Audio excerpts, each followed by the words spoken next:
വിജയത്തിളക്കവുമായി Hosdurg school വിജയോത്സവം സംഘടിപ്പിച്ചു. നഗരസഭാ chairperson K V. Sujatha ഉദ്ഘാടനം ചെയ്തു. ഹോസ്തൂർഗ് ഗവൺമെന്റ് ഹയർ സെക്കൻഡറി സ്കൂളിൽ വിവിധ മേഖലയിൽ ഉന്നത വിജയം നേടിയ വിദ്യാർത്ഥികൾക്കുള്ള അനുമോദന ചടങ്ങ് സംഘടിപ്പിച്ചു. വിജയോത്സവം 2025 എന്ന പേരിൽ വിവിധ പരിപാടികളോടെയാണ് ചടങ്ങ് സംഘടിപ്പിച്ചത്.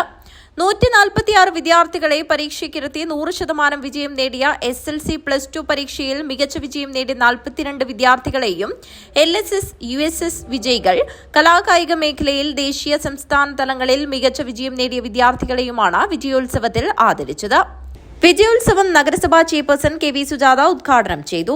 ഏറ്റവും മികച്ച വിജയം നേടിയിട്ടുള്ള വിദ്യാർത്ഥികളെ നമ്മുടെ വേദിക്ക് മുന്നിൽ നിർത്തുമ്പോൾ ഇനി കടന്നു വരുന്നവർക്ക് ചിലപ്പോൾ 1-2 മാർക്കുകൊണ്ട് ഈ വേദിയിലേക്ക് എത്താൻ കഴിയാതിരുന്ന +1 ഇപ്പോൾ +2 ആയിരിക്കാം. അതുപോലെ ഈ 10ാം ക്ലാസ് പരീക്ഷ എഴുതേണ്ട 9ാം ക്ലാസ്സുകാരുണ്ട്. അവർക്കൊക്കെ തന്നെ ഇതൊരു ഊർജ്ജമാണ്, പ്രചോദനമാണ്. ഇന്ന് നമുക്ക് പഠിക്കാൻ ഒരുപാട് സൗകര്യങ്ങളുണ്ട്, ഒരുപാട് സാധ്യതകളുണ്ട്. ആ സാധ്യതകളെയും സൗകര്യങ്ങളെയും പ്രയോജനപ്പെടുത്തി മറ്റ് സാമൂഹ്യ തിന്മകളുടെ വരയിലകപ്പെടാതെ ഏറ്റവും മികച്ച വിദ്യാർത്ഥികളായി തങ്ങളുടെ വിദ്യാർത്ഥി ജീവിതം പൂർത്തിയാക്കുക എന്നുള്ളത്.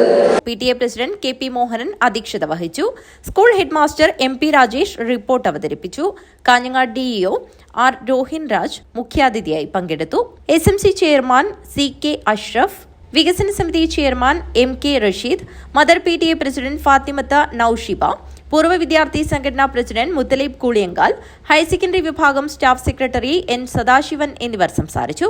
School principal doctor AV Suresh Babu സ്വാഗതവും ഹൈസ്കൂൾ വിഭാഗം സ്റ്റാഫ് സെക്രട്ടറി PP ബാബുരാജ് നന്ദിയും പറഞ്ഞു. News bureau, Kanhangad.